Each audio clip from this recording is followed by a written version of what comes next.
देखिए, 14 दिसंबर 2021 को महाराष्ट्र सरकार ने एक परिपत्रक जारी किया है, जिसके अंदर ये लिखा हुआ है की अकोला महानगरपालिकेच्या सर्वसाधारण सभेने दिनांक 2018 ते 2020 या कालावधीत ऐनवेळी पारित केलेले एकूण 139 ठराव महाराष्ट्र महानगरपालिका अधिनियम कलम 451A अन्वय निलंबित करने बाबत ये महाराष्ट्र सरकार ने अकोला महानगरपालिका के बारे में एक ऑर्डर जारी किया है। और उस ऑर्डर के अंदर लास्ट की बात ये है की सदरचे सर्व ठराव हे अधिनियमातील तरतुदीचे उल्लंघन करून पारित केलेले असल्याने व यामुळे महानगरपालिकेच्या आर्थिक हितास बाधा पोहोचत असल्याने प्रथमदर्शनी दिसून येत असल्याने सदरचे ठराव नियमबाह्य पारित करणारे संबंधित महापौर, संबंधित नगर सचिव व तत्कालीन आयुक्त यांच्या विरोधात तत्काळ FIR गुन्हे दाखल करण्याची कारवाई आयुक्त अकोला महानगरपालिका यांनी करावी। ये ऑर्डर आया है 14 दिसंबर 2021 को महानगरपालिका के ताल्लुक से। अब मेरा सवाल ये है कि हमारी महानगरपालिका के अंदर क्या क्या गोरख धंधे चलते थे, ये आपको अच्छी तरीके से मालूम है। और ऐन वेड़ी का एक ठराव नाम की एक चीज़ थी महानगरपालिका के अंदर कि जहाँ पर जो काम सामने नहीं लाया जा सकता है उसको महापौर, नगर सचिव और जो कॉरपोरेटर उसका ठराव देता था वो ऐन वेड़ी का प्रस्ताव बोल के ये देते थे। मुझे ये बात जब भाजपा के महापौर थे तो जब उनकी पीरियड ख़त्म होने वाला रहता है तो तुम भी लाओ ठहराओ, तुम भी लाओ ठहराओ, करोड़ों रुपये के ठहराव जो है वो जनरल बॉडी में नहीं लाए जाते थे, स्टैंडिंग कमेटी के सामने नहीं लाए जाते थे और वो ऐन वेड़ी के ठहराव बोल के पीछे का पीछे ही उसको पास कर दिए जाते थे। फिर उसके बाद शिवसेना का महापौर आया, उनका जब कार्यकाल ख़त्म होने के लिए आ रहा था तो उन्होंने भी अंधाधुंध तरीके से ऐन वेड़ी के प्रस्ताव उन्होंने किए। तो मैंने महानगर पालिका से ये पूरे ऐन वेड़ी के प्रस्ताव मंगाया कि कितने ऐसे प्रस्ताव थे। ये प्रस्ताव जो है मैंने जिस पीरियड के लिए मंगाया था ऐन वेड़ी के प्रस्ताव वो थे 2017 से 2000 मतलब एग्जैक्ट डेट अगर बोलूँ मैं आपको तो 16 दिसंबर 2017 से लेके इनकी बॉडी जब तक थी। तो मैंने ये पूरे है तो उसके ठहराव की कॉपी मंगाया कि ऐन वेड़ी के ठहराव कितने पास किए गए 2017, 18, 19, 20 के अंदर। तो 220 ऐसे ऐन वेड़ी के ठहराव पास किए गए थे। अब ये 220 ऐन वेड़ी के ठहराव को मैंने पूरी तरीके से स्टडी किया, पूरा उसके ऊपर से मैंने निकाला कि ऐन वेड़ी के ठहराव ये कौन कौन से थे, ऐसी क्या मजबूरी थी महापौर की, ऐसी क्या मजबूरी थी नगर सचिव की कि इसको जनरल बॉडी के अंदर ना लाते हुए, इसके ऊपर डिस्कशन ना करते हुए, इसको लीगल तरीके से जो महानगर पालिका का नियम है वो नियम के तहत ना जाते हुए बंद दरवाजे के अंदर ऐसे कौन कौन से ठहराव पास किए गए हैं। तो मैंने 220 के 220 ठहराव है तो महानगर पालिका से मंगाया और उसके ऊपर पूरा रिसर्च किया उसके ऊपर। तो मुझे एक बात समझ में आई, ये पूरे धांधलियाँ थे। तो मैंने ये पत्र और पूरे जितने भी ठहराव थे वो ठहराव की कॉपीज़ पूरे है तो यूडी डिपार्टमेंट को भेजा। मैंने यूडी डिपार्टमेंट के साथ मैंने विभागीय आयुक्त को भेजा। विभागीय आयुक्त ने है तो इसको फॉरवर्ड किया यूडी डिपार्टमेंट को। 8 महीने यूडी डिपार्टमेंट उसके ऊपर खामोश बैठा। फिर मैंने विभागीय आयुक्त को ये बताया कि आप है तो इसमें कार्रवाई क्यों नहीं कर रहे हैं करके। तो विभागीय आयुक्त ने अपने तौर के ऊपर एक पत्र सरकार को लिखा और उन्होंने सरकार को ये बताया है कि खासदार इम्तियाज़ जलील ये इसके बारे में सवाल कर रहे हैं, मामला गंभीर है और इसके ऊपर उचित कार्रवाई की जाए करके। अब मुझे आपको ये बताते हुए खुशी हो रही है कि जिन लोगों ने महानगर पालिका को अपनी जागीर समझे थे वो लोगों के बारे में महाराष्ट्र सरकार ने 16 नवंबर 2022 को अभी पिछले महीने आयुक्त औरंगाबाद महानगर पालिका को एक पत्र लिखा है और उस पत्र के अंदर उन्होंने क्या लिखा है, श्री इम्तियाज़ जलील माननीय खासदार औरंगाबाद यांनी माननीय मुख्यमंत्री महोदयांना लिहिलेल्या दिनांक 30/7/2022 रोजीच्या पत्राची प्रत कृपया पाहावी। या अन्वये औरंगाबाद महानगरपालिका सर्वसाधारण सभेमध्ये गैरकायदेशीररित्या प्रस्ताव मंजूर केल्याने सभेपुढे विषय नसताना ठराव झालेले आहे. दिनांक 16/12/2017 सभेनंतरच्या तारखेत तातडीनं काम नसताना विषय मंजूर केलेले आहे. याची सखोल चौकशी करण्याबाबत तसेच दोषी पदाधिकारी, पीठासीन अधिकारी, तत्कालीन महापौर यांच्यावर सदस्य अनर्ह ठरविण्याची आणि त्यांना पुढील 6 वर्षाच्या कालावधीसाठी निवडून येण्यास अनर्ह ठरविणे व नगर सचिव संबंधित अधिकारी यांच्यावर शिस्तभंगाची व कायदेशीर कारवाई करण्याबाबत माननीय मुख्यमंत्री महोदयांना विनंती केलेली आहे. सदर प्रकरणी आपला तातडीने शासनास सादर करावा ही विनंती. अब ये महानगर पालिका के आयुक्त को आया है कि ये लेटर के बेसिस के ऊपर इमीडिएट है तो अपना अहवाल दे करके. अब मैं महानगर पालिका को आपके ज़रिए आयुक्त को ये बताना चाहता हूँ कि इसमें बहुत सारे महानगर पालिका के अधिकारी भी शामिल है. सवाल ये है कि अब इसकी इंक्वायरी कौन करेगा. अब इंक्वायरी के लिए मैं कमिश्नर साहब से अनुरोध करूँगा कि ये जुडिशल अगर इसकी इंक्वायरी अगर करवाए आप, क्योंकि ये जनता का पैसा है और जनता के पैसों की इसके अंदर लूट हुई है. एनवेडी के प्रस्ताव कौन कौन से लिए जाते हैं ये महानगर पालिका के अंदर क्लियर है. अगर महापौर को नहीं समझता है तो नगर सचिव को बिठाया इसीलिए जाता है, आयुक्त को बिठाया इसीलिए जाता है. उसमें तो कई ऐसे ठराव है. अब जैसा उदाहरण के तौर के ऊपर मैं जितने भी ऐसे जो ठराव नियम बाह्य जो एनवेडी के लिए गए हैं उसका मैंने पूरा PDF तैयार किया हूँ. आपके व्हाट्सएप इसके ऊपर मेल के ऊपर है तो वो पूरा PDF आ जाएगा तो आपको समझ में आएगा. उदाहरण के तौर के ऊपर अगर समझ लीजिएगा कोई एनवेडी का प्रस्ताव किसी कॉर्पोरेटर ने दिया कि मेरा एनवेडी का प्रस्ताव है, तो नियम ये कहता है कि मीटिंग से कम 1 दिन पहले वो न्यूज़पेपर के अंदर ॲडव्हर्टाइजमेंट आना चाहिए की हे एनवेडीचा प्रस्ताव आलेला आहे, हे आम्ही जनरल बॉडीमध्ये आता ठेवणार आहे करके. मीटिंग ख़त्म होने के सवा महीने के बाद उसी मीटिंग के अंदर एनवेडी के प्रस्ताव बोल के है तो उसको पास किए गए हैं. अब पास कैसे किए गए हैं अब मैं आपको बताता हूँ. महानगर पालिका का तो सबको मालूम है कि डेवलपमेंट प्लान कैसा चेंज होने वाला था, क्या क्या धंधे होने वाले थे, ये भी एनवेडी के प्रस्ताव के अंदर लिया गया है. जो मैंने आपको इसके अंदर दूंगा तो सीरियल नंबर 8 के अंदर वो है कि डेवलपमेंट प्लान हमारा चेंज करने का जो उनका वो रहेगा वो 2017 से जो टेंडर्स पास किए गए हैं, आपको ताज्जुब होगा कि एक टेंडर जो है वो 25 करोड़ रुपये का, 1 करोड़ के तो मैं गिनते ही नहीं हूँ. 1 करोड़ 2 करोड़ 3 करोड़ के टेंडर्स जो है और क्या बोल के दिए गए हैं एडिशनल वर्क. मतलब कहीं काम हो रहा है तो महापौर और नगर सचिव कमरे में बंद हुए और उन्होंने बोले है कि ये एडिशनल वर्क का ठराव है और उसके अंदर बाद में है तो उन्होंने अपना ये डाल दिए है.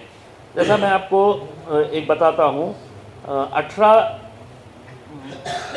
1 महीना 6 दिन पहले सीरियल नंबर 21 के ऊपर वो है एडिशनल वर्क के नाम के ऊपर 33 लाख का पास किया गया उसमें.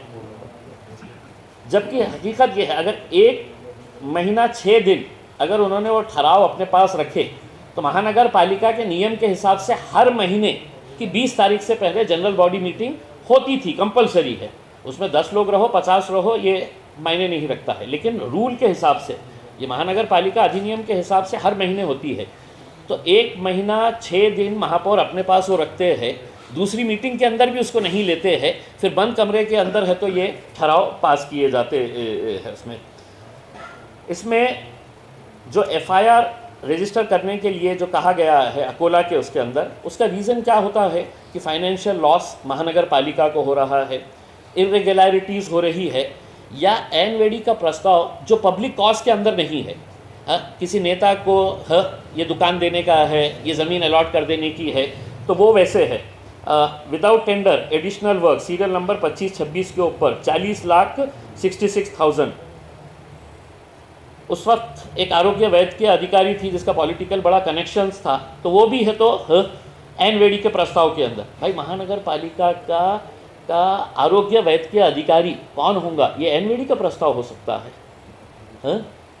फिर ये है कि महानगर पालिका का एक गोडाउन रेंट को देना है, सीरियल नंबर 41 के ऊपर आपको मिलेगा. 13/1/2017 को ये प्रस्ताव आया कि गोडाउन रेंट के ऊपर देने का है. इसका ठहराव कब पास किया गया? 18 फरवरी 2017 को, यानी कि 1 महीने से ज़्यादा की कालावधि के अंदर। जबकि है तो उसी वक्त जनरल बॉडी मीटिंग हो चुकी थी। वो जनरल बॉडी मीटिंग के बाद है तो बंद कमरे के अंदर ये गोडाउन किसको देने का है करके ये महापौर नगर सचिव ने ये किए हैं। हमने पूरा विथ डॉक्यूमेंट्री एविडेंस के साथ है तो दिखा ले, उसमें कोई ये नहीं है। एक 60 फीट रोड का कोई एक काम था, सीरियल नंबर 43 का।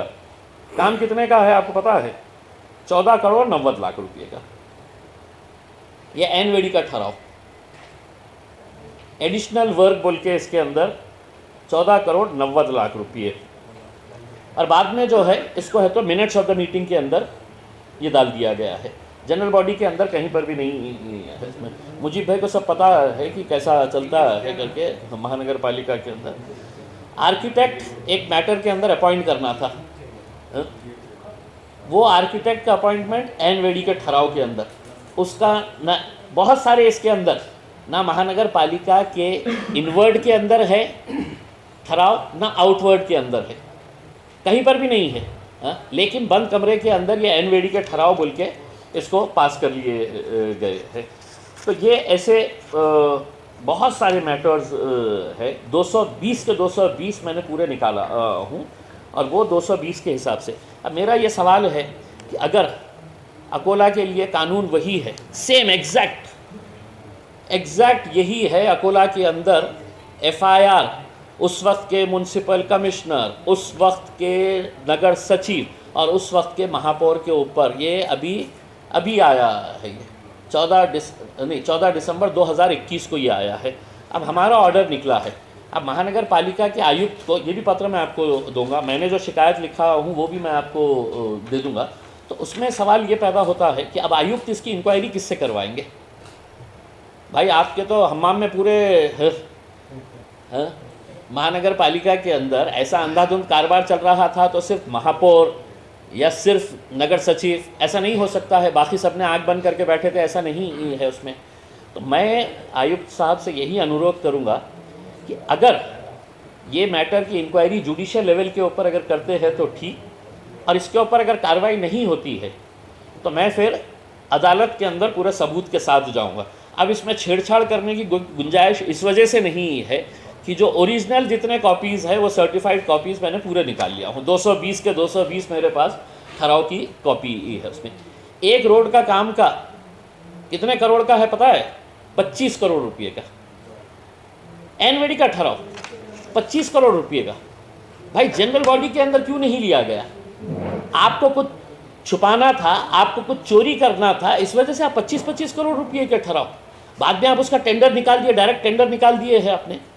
यानी कि इसका मतलब ये है कि आपको किसी ना किसी को, कितने ऐसे जो गाड़े थे, जो महानगर पालिका के शॉपिंग कॉम्प्लेक्स के गाड़े थे, जो दुकानें थी, वो एनवेडी के ठहराव में, एनवेडी के ठहराव के अंदर महानगर पालिका के मार्केट के दुकाना जो है वो दी गई है।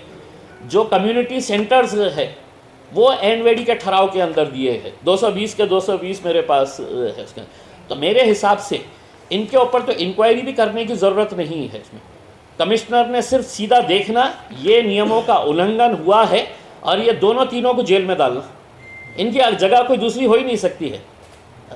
और इसमें मैं चाहूँगा कि भाजपा वाले भी और शिवसेना वाले भी, जो मैं हमेशा कहते आया हूँ कि इस शहर को बर्बाद करने के अंदर ये महानगर पालिका की जो टोली थी, जो गैंग थी, वो गैंग नहीं थी, वो गैंगस्टर्स थे पूरे, वो डाकुआ थे जिन्होंने शहर को लूट के खाने का काम किया है। अब अगर इसके ऊपर अगर भारतीय जनता पार्टी के मंत्रियां अगर ईमानदार होंगे तो उन्होंने आयुक्त को एक पत्र लिखना और ये मांग करना कि ये जितने भी ठहराव हुए हैं इसके ऊपर ईमानदारी से है तो इसकी इंक्वायरी कराई जाए। शिवसेना के नेताओं के अंदर अगर ज़रा भी ईमानदारी बची होंगी, कौन से गट के है ये मायने नहीं रखता है, लेकिन तुम इस शहर के है, अगर तुम्हारे अंदर ईमानदारी है, वरना मैं ये समझूंगा कि कुछ हिस्सा तुम लोगों के पास भी गया है करके उसमें। तो मैं अतुल सावे साहब, डॉक्टर भागवत कलार साहब, संजय सिरसाट साहब, प्रदीप जायसवाल साहब, चंद्रकांत खैरे साहब, ये जितने भी साहब लोग हैं, ये साहब से ये अनुरोध करूँगा कि एक पत्र महानगर पालिका के आयुक्त को दीजिएगा कि ये एक ऐसा हमारे पास से गवर्नमेंट से एक लेटर आया है कि इसकी इंक्वायरी कराई जाए करके, और आप इसकी सखोल चौकसी करें करके उसमें। तो ये मामला मेरे हिसाब से बहुत ही गंभीर है, इसको बहुत ही गंभीरता से साधारणपणे हा सगळा जर खडा बघितला तर किती कोटीपर्यंत जातं हे एकत्रित? सर मुझे तो मतलब अब शक ये इस बात का हो रहा है कि ये जो एनवेडी के जो कई सारे प्रस्ताव है ये एक्चुअल में काम हुए हैं क्या, या सिर्फ इसके बिल उठा लिए गए हैं। भाई अगर किसी एडिशनल वर्क को हम 1,25,00,000 रुपए का कोई काम है, ये एनवेडी के प्रस्ताव के अंदर लाया गया, यानी कि मतलब आपको कुछ चोरी करना था, आपको कुछ छुपाना था, तो ये काम हुए भी या सिर्फ बिल उठा लिए गए हैं। ये एक बहुत ही इम्पोर्टेंट इसका ये है कि पूरा आंकड़ा कहाँ नहीं, इसके अंदर कुछ भी नहीं बता सकते हम, इसके अंदर कुछ भी। भाई गाड़े आपने किराए के ऊपर दिए गए हैं, आंकड़ा किती होऊ शकतो? ये जीबी के भी है, स्टैंडिंग के भी है। तो ना स्टैंडिंग के अंदर लाए गए हैं ये, ना जीबी के अंदर लाए गए हैं। इसमें कई सारे कॉरपोरेटर्स का जो नियम है उसमें है तो महापौर को दे डाला कि ये ठहराव लेने का है करके, उसको मीटिंग में रखना या नहीं रखना है करके, ये उस कॉर्पोरेटर की और महापौर की साठगाठ की मी तुझा करून देतो, आपण मीटिंगमध्ये ठेवू नये, आपण बाहेर आपण आपला सेटिंग करूँ। तर ये अगर निकला अगर बाहर पूरी ईमानदारी के साथ अगर होता है तो मैं तो आयुक्त साहब को पहले ये कहूँगा कि साहब जी जो पैसों का जो मामला है वो पैसों के मामले के अंदर पहले ये काम हुए हैं क्या, एडिशनल वर्क के नाम के ऊपर अगर ये दिए हैं। अब ये मैं बताता हूँ, आयुक्ताकडील प्रस्ताव टेंडर मंजुरी रुपये 1.49 कोटी रस्त्याचं कॉन्क्रिटीकरण करणे, रस्त्याचा कॉन्क्रिटीकरण करने, 1,49,00,000 रुपीस का जनरल बॉडी के अंदर नहीं आएगा। आयुक्ताकडील प्रस्ताव इस्कॉन संस्थेत जागा भाड्याने देने, कोई जगह महानगर पालिका की आप दे रहे हैं, किस संस्था को दे रहे हैं मायने नहीं रखता है, लेकिन बंद कमरे में कैसा होता है महानगर पालिका का नियम नहीं अलाउ करता है। अगर इसके ऊपर आयुक्त भी अगर खामोश बैठे हैं तो उस वक्त के जो आयुक्त होंगे उनके ऊपर एफआईआर रजिस्टर करने का अगर अकोला के अंदर हुआ है तो औरंगाबाद के अंदर क्यों नहीं हो रहा है। ये देखिए ठराव नंबर 139 आयुक्ताकडील प्रस्ताव, गारखेडा येथील मनपा व्यापारी संकुलातील गाडे भाड्याने देने। सर अगर एक एक उसके ऊपर अगर आप नज़र डालें तो मेरे हिसाब से आप 8 दिन तक सीरीज़ चला सकते हैं, न्यूज़पेपर्स 8 दिन तक सीरीज़ चला सकते हैं कि ये किसको दिया गया है। कम्युनिटी सेंटर जो है साहब 5,000 रुपये के अंदर कम्युनिटी सेंटर, वो बंदा जो है वो महीने के है तो 5 लाख रुपए कमा रहा है। तो ये इसके अंदर अब अगर आप मुझसे पूछेंगे कि कितने का है करके मैं बता ही नहीं सकता हूँ साहब। एक दुकान जो है आपने महानगर पालिका के रिकॉर्ड के अंदर तो बता दिया हमने उसको है तो 500 रुपये महीने से दे डाले है करके, महापौर साहब ने कितना खाए, नगर सचिव ने कितना खाया, आयुक्त को कुछ गया क्या, दूसरे लोग क्यों खामोश बैठे हुए थे। ये सब मुद्दे जो है ये इसकी सखोल चौकसी होना बहुत ज़्यादा ज़रूरी है। ये सब पत्र हम आपके पास देते हैं और उम्मीद करते हैं कि एक अच्छा कमिश्नर यहाँ पर आए हुए हैं। कोणीही असू द्या, कोणीही असू द्या, काय आहे की मी याच्यामध्ये हे सांगतो की कॉर्पोरेटर्स कोणत्याही पक्षाचे असू द्या, निर्णय घेण्याचा अधिकार जे आहे ते महापौर आणि नगर सचिवाला दोनों की सिग्नेचर रहती है उसके ऊपर। कॉर्पोरेटर ने तो आपको दे दिया है कि ये ठराव लाके कि साहब मेरे घर के सामने है तो आपको है तो ये रोड बनाने का है करके, ठीक है, उसको आपने जनरल बॉडी के अंदर लेना चाहिए जो हर महीने होती है, हर महीने होती है। एनवेडी का प्रस्ताव ये है कि साहब बारिश टूट पड़ी है, पानी की पाइपलाइन फूट गई है, पूरे मोहल्ले के अंदर पानी हो गया है और एनवेडी का प्रस्ताव पास करके 50 लाख रुपये का है तो विदाउट टेंडर कॉल करके दे देते हैं करके। गाड़ी दुकाना हॉल कम्युनिटी हॉल देने का, आरोग्य अधिकारी टेंडर 25 करोड़ का, 10 करोड़ का, 15 करोड़ का, 1-1 करोड़ के, 1.5 करोड़ के, तो कितने ऐसे हैं। और उसमें टेंडर क्या नाम दिया गया है, उसके अंदर यही दिया गया है एडिशनल वर्क करके। तो ऐसा कौन सा एडिशनल वर्क था जो जनरल बॉडी के अंदर ना लाते हुए तो सबसे पहले तो चौकसी यही बात की करनी चाहिए, और इसमें कोई भी रहने दीजिए, ये स्पष्ट है, चाहे वो मेरा कॉरपोरेटर रहने दीजिएगा, लेकिन कॉरपोरेटर्स अपना डिफेंस यही करेंगे, कॉर्पोरेटर्स अपना डिफेंस यही करेंगे कि मैंने तो लेटर दिया था। सर प्रश्न आहे की हे सगळे 220 जे ठराव आहेत त्याचे एकूण रक्कम किती होऊ शकते, कितीचा घोटाळा असेल असं तुम्हाला वाटतं? त्याचं काही काढले का टेंटेटिव्ह? नहीं, अंदाजित एखादी रक्कम म्हणजे अंदाजित काही रक्कम असेल 100 कोटी 200 कोटी 250 कोटी? हाँ मतलब ये एनवेडी के प्रस्ताव अगर देखेंगे ना, अगर 25 करोड़ 15 करोड़ मेरे हिसाब से तो है, तो एक आध 100 करोड़ रुपये तो है। ऐन वेळीच्या प्रस्तावात एवढा अभ्यास केला तुम्हाला जे पत्र दिलेलं आहे त्या पत्रामध्ये काही मुदत दिलेली आहे की चौकशी कधीपर्यंत व्हावी, त्यावर अहवाल कधी करता द्यावा किंवा काय करावं, काही टाइम बॉन्ड वगैरे दिलाय का? फक्त एक सरसरी पत्र आहे ते? नाही, काय आहे की मला याचं दुर्दैव हे वाटतं की 2021ला 20 डिसेंबर 2021ला मी आयुक्तांना पत्र दिलं होतं, डिव्हिजनल कमिशनरांना. त्यांनी ते पत्र UD डिपार्टमेंटला प्रामाणिकपणे पाठवलं की हे गंभीर विषय आहे आणि याच्या बाबतीत चौकशी करायला पाहिजे, हे विभागीय आयुक्तांनी दिलं. 8 महिने मी वाट थांबली, 8 महिने की काहीतरी हालचाली होतील. मी UDमध्ये चेक केलं तर त्यावेळी बहुतेक असं होऊ शकतं की त्यांची सरकार होती तर आपल्या महापौराला कशाला आपल्याला हे करायचं आहे म्हणून ते गप्प बसले होते. मग मी पुन्हा रिमाइंडर केले 8 महिन्याच्या नंतर की याच्या बाबतीत काय झालेलं आहे. मी तुम्हाला सगळं पुरावे दिलेले आहे, या पुराव्यामध्ये तुम्ही काय हे करत आहे त्याच्या बाबतीत करावं ना. त्याच्यानंतर म्हणजे एका वर्षानंतर UD डिपार्टमेंटला जाग आली की हो एक गंभीर प्रश्न आहे. मग मला काय आहे की जेव्हा अकोलाचा ऑर्डर माझ्या हाती लागला, मी म्हटलं की आता तुम्ही नाही केलं तर मी कोर्टात जाणार. मी स्पष्टपणे त्यांना सांगितलं की तुम्ही नाही केलं तर मी कोर्टात जाणार, माझ्याकडे सगळे पुरावे आहे.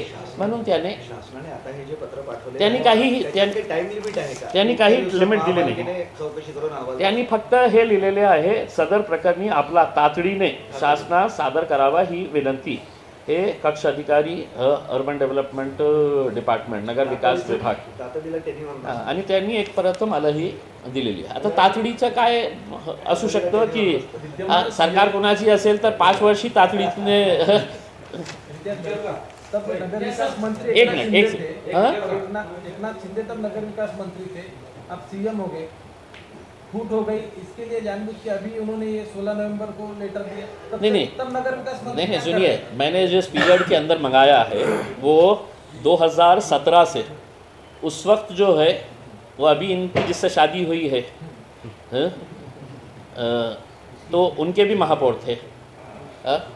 अभी जिनके साथ लग्न हुआ है ना इनका, एकनाथ शिंदे साहब का और बीजेपी का, तो बीजेपी के महापौर भी थे. और मैंने इस वजह से लास्ट पीरियड का लिया हूँ क्योंकि जब महापौर जाने वाला रहता है तो उसका ये रहता है कि कहाँ कहाँ से कैसा बटोर लूँ करके, और उसको लगता है कि कोई नहीं बोलेगा करके. और दुर्दैव यही है की इसके बारे में कोई बोलने के लिए तैयार नहीं था. आता मी हे जे आपले डॉक्टर कराड साहेब हर दूसरे दिन को आके महानगर पालिका के अंदर आके बैठ जा रहे हैं.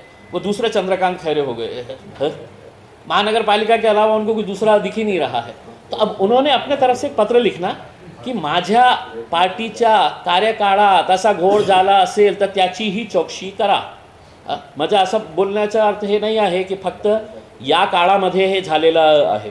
उसके पहले की जितने भी महापौर है उसमें अगर नंदू घोड़ेले को लगता है कि यार ये तो मैंने नहीं किया, मेरे पहले वाले ने भी किया है करके, अब उसने गवर्नमेंट को लिखना कि भाई इन्होंने भी, बापू ने भी ऐसी किया है, बापू ने लिखना कि मेरे पहले वाले ने भी ऐसी किया है करके उसमें.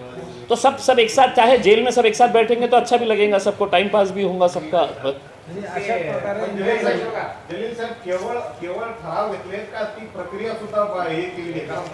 जरी ठराव घेतले असले, काम जरी असलं तरी ते ऑनलाईन करावं लागतं, ऑनलाईन टेंडर असतात आणि ती ऑनलाईन प्रक्रिया असते. टेंडरमध्ये कोणी भाग घेऊ शकते. फक्त हा प्रश्न फक्त ऐनवेळच्या ठरावाचा आहे का बाकीच्या पुढच्या प्रक्रिया बेकायदेशीर झालेल्या आहेत? काय आहे की अनेक प्रकरणामध्ये जे ऐनवेळीचे ठराव म्हणजे गाडे वाटप, ते गाडे वाटप करण्यात आले ऐनवेळीचा ठराव घेऊन. आपल्या मर्जीतले लोकांना कम्युनिटी सेंटर जे कोणाला द्यायचे होतं ते देण्यात आलेले आहे. जे छोटे छोटे काम होते ते छोटे छोटे काम जे आहे ते ॲडिशनल वर्क म्हणून ते आता ते ॲडिशनल वर्क खरोखर झालेले आहे का नाही झालेलं आहे का ते मी आज सांगू शकत नाही. आता 25 कोटीचा टेंडर रोडचा भाजपच्या एका हे कॉर्पोरेटरने दिलं होतं ठराव, ते ऐनवेळीच्या ठरावामध्ये आणण्यात आला. मग त्याच्यानंतर टेंडर काढलं त्यांनी. म्हणजे याचा अर्थ हे आहे की टेंडर कोणाला द्यायचे आहे. 25 कोटीच्या आपल्याला महानगरपालिकेमध्ये चर्चा झाली असती की साहेब या एरियामध्ये 25 कोटी रुपयेचे आपल्याला प्रस्ताव द्यायचे आहे. दुसरे कॉर्पोरेटर्स त्याचा विरोध केला असता की नाही आमच्या एरियामध्ये पण 5 कोटीचे 2 कोटीचे आम्हाला रस्ते पाहिजे. अशा का झालेलं आहे की हे जे नियम स्पष्टपणे सांगतो की ऐन वेळीचे प्रस्ताव कौन कौन से ले सकते हैं करके ये महानगर पालिका के नगर सचिव या महापौर का अधिकार नहीं है. ये नियम के अंदर, इस नियम के अंदर है तो स्पष्ट है कि कौन कौन से ठराव इसके अंदर लिए जा सकते हैं. सर दुसरा विषय असा पाणी पुरवठा योजना आहे नाही नाही आपण हुशार आहे साहेब. दुसऱ्या लोकांना सगळ्यांना नाही नाही हे होऊ शकतं ना की आपल्याला जास्त समज पाणी पुरवठा योजनेची बैठक घेतली भागवत करारांनी. ते स्वतःच तोंडाने सांगतायत की पाणी पुरवठा योजनेमध्ये ही जी कंपनी आहे संबंधित ते उशीर करते, लेट करते आणि त्या कंपनीकडून काम होऊ शकणार नाही असं त्या बैठकीतल्या चर्चेवरून वाटत होतं. त्यांनी स्वतःही सांगितलं की कंपनी उशीर करते. तुम्हाला काय वाटतं, तुम्ही काय रिव्ह्यू घेतला याचा, कशी परिस्थिती? नाही नाही हे खरी गोष्ट आहे की ज्या स्पीडने काम व्हायला पाहिजे ते होऊ राहिलं नाही आणि त्याचे अनेक कारणे आहेत. म्हणजे मला तर एक स्पष्ट सांगायचे आहे की आपल्याला एक तिथे महाराष्ट्र जीवन प्राधिकरणमध्ये एक ऑफिसर होतं. ते सुरुवातीपासून तो ऑफिसर नाही का हे औरंगाबाद पाणी पाईपलाईनच्या अजय सिंग ते हाताळत होतं. आता त्याला प्रमोशन दिले आणि त्याला ट्रान्सफर करून टाकले. आता मला हे सांगायचे आहे की एक शहराच्या पाणीच्या आपण पूर्ण होईपर्यंत त्या ऑफिसरला आपण का ठेवत नाही. कोणीही असू द्या कि बाबा तुमच्या हातात आम्ही दिलेले आहे करके. और दूसरा ये है कि ये सिर्फ मैं पहले से भी बोल रहा हूँ कि कितना भी कर ले ये सिर्फ आपको दिखाने के लिए ये कर रहे हैं. एक तरफ अतुल साहब बोलता है कि मैंने लाया. अरे भाई तुमने लाया, तुम्हारी सरकार है, तुमने अपने जेब से नहीं लेके आए हुए हैं. लोग पूछ रहे हैं हमको पानी कब तक मिलने वाला है करके. अब तुम्हारी मीटिंगों से अगर पानी अगर हो रहा होगा उसके अंदर तुमने ठेका देते वक्त क्या करे हुए है क्या नहीं करे हुए है इसके अंदर, लेकिन लोगों को पानी चाहिए, ये इम्पॉर्टंट है. बॉडी असताना अॅन्युअलचे जे ठराव घेतले त्याच्यावर तुम्ही बोलताय. बॉडी डिझॉल्व झाल्यानंतर सुद्धा आयुक्तांकडे काही अधिकार असताना असे ठराव घेण्याची चर्चा आहे. नाही ते नियमप्रमाणे जेव्हा बॉडी नसतं तर ॲडमिनिस्ट्रेटरला ते पावर्स असतं हे नियमाप्रमाणे. अब इसके अंदर अगर कोई बहुत ज़्यादा अगर इलीगैलिटी होती है, इस बुक से हटके अगर कहीं जाता है तो वो उसको हम रेस कर सकते हैं इसके अंदर.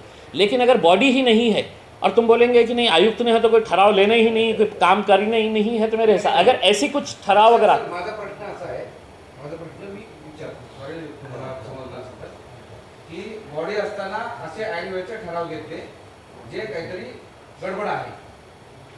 बॉडी डिझॉल्व झाल्यानंतर अलीकडच्या 2-2.5 वर्षामध्ये जे होते कमिशनर त्यांनी काही असे निर्णय घेतलेत का जे गडबडीचे आहेत तुम्ही अभ्यास अॅन्युअल सारखे? तुम्ही त्यावर अभ्यास असं काही त्याचे चेक नाही केलात का? मी त्याच्या बाबतीत केलं नाही. पण आता तुम्ही सांगल्यानंतर मी त्याच्याही कॉपीज काढू की मागच्या वेळेस किती काय ठराव पास केले होते.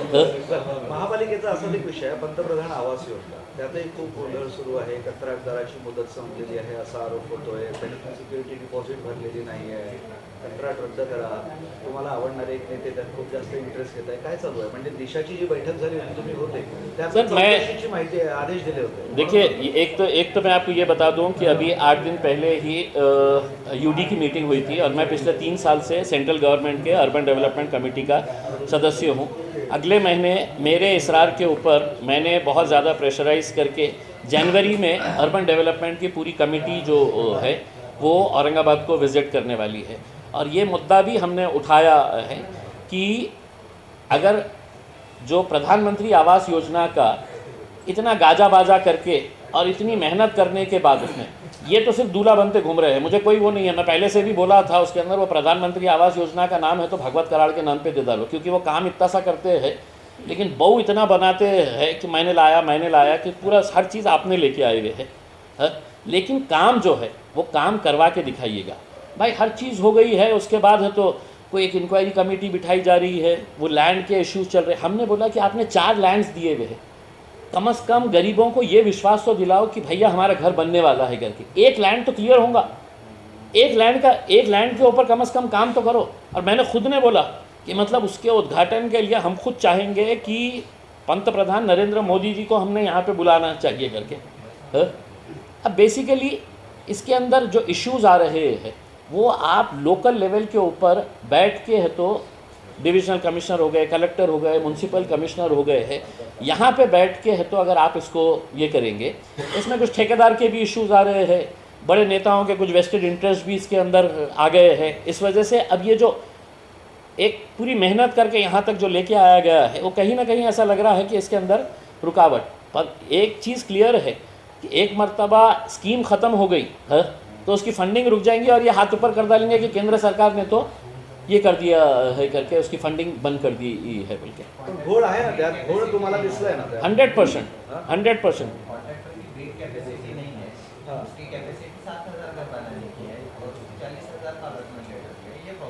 ते मेरा क्या है, ठीक है ना, 7,000 की कैपेसिटी है, तुमने किसी को दे डाले है करके, कम से कम एक लैंड जो तुमने 4-5 लैंड जो दिए हुए है वो 7,000 के तो कम से कम उससे शुरुआत करवाने लगाओ। लोगों को विश्वास तो दिलवाओ कि भैया ये 7,000, 700, 200, 500 घर की हम शुरुआत तो कर रहे हैं। मार्च में बँक गॅरंटी म्हणजे काय आहे की जोपर्यंत तुम्ही त्याच्यासोबत बसणार नाही, जो सोबत म्हणजे तुम्ही लोकल लेवलची एक कमिटी करा ना, मतलब इतकी बड़ी स्कीम है वो, इतनी बड़ी स्कीम कि 50,000 गरीबों को घर मिलने वाला है। मैं नहीं समझता हूँ कि वहाँ पे है तो आप है तो डिप्टी सीएम के पास जाके तस्वीरें खिंचा के वहाँ पे आप यहाँ पे अगर चाहे तो divisional commissioner, collector, municipal commissioner ये तीनों के साथ अगर बैठे ठेकेदार को बुलाए कि तेरा क्या इशू है बता करके उसमें हमको भी मत बुलाओ, क्योंकि अब नेताजी के इंटरेस्ट बहुत ज़्यादा हो गए हैं यहाँ पे। उसमें हर नेता चाह रहा है कि भैया इसके अंदर ये हो जाए, इसके अंदर वो हो जाए, तो वो चक्कर के अंदर है तो कि स्कीम ख़त्म ना हो जाए करके उसमें।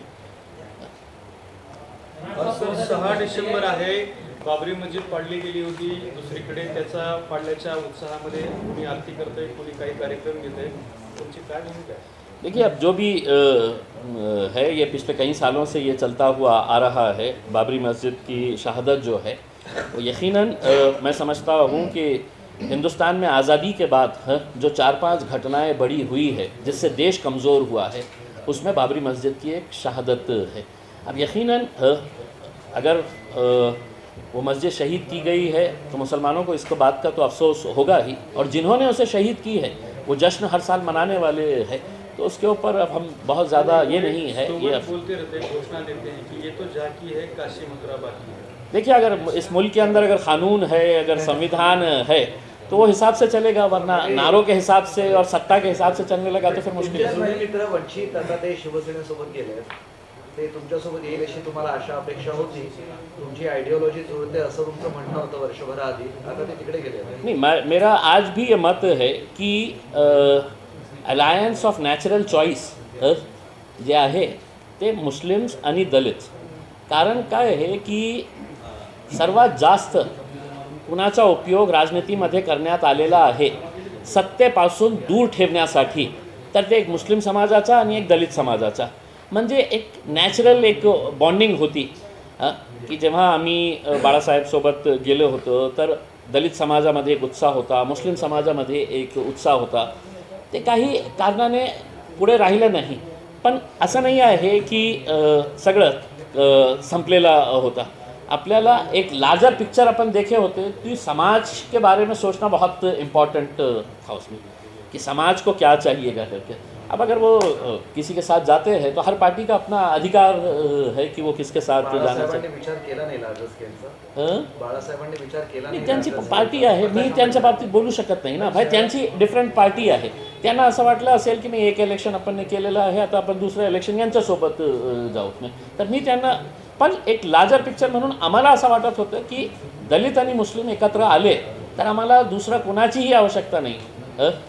आम्ही सत्तेमध्ये आले असते कमीत कमी नाही तर आम्ही तर बाळासाहेबांना हे सांगितलं होतं की तुम्ही किंग असणार किंवा किंग मेकर असणार महाराष्ट्रामध्ये. पण ते तसं झालं नहीं, दुर्दैव है. मुझे दूसरा जैसा बताया है कि इसकी इंक्वायरी मैं उम्मीद करूंगा कि नए कमिश्नर साहब बहुत अच्छे तरीके से करें, और अगर नहीं करते हैं तो मैं कोर्ट में जाऊँगा. तुमच्यावरती आरोप एक सेकंड गेले होते हाँ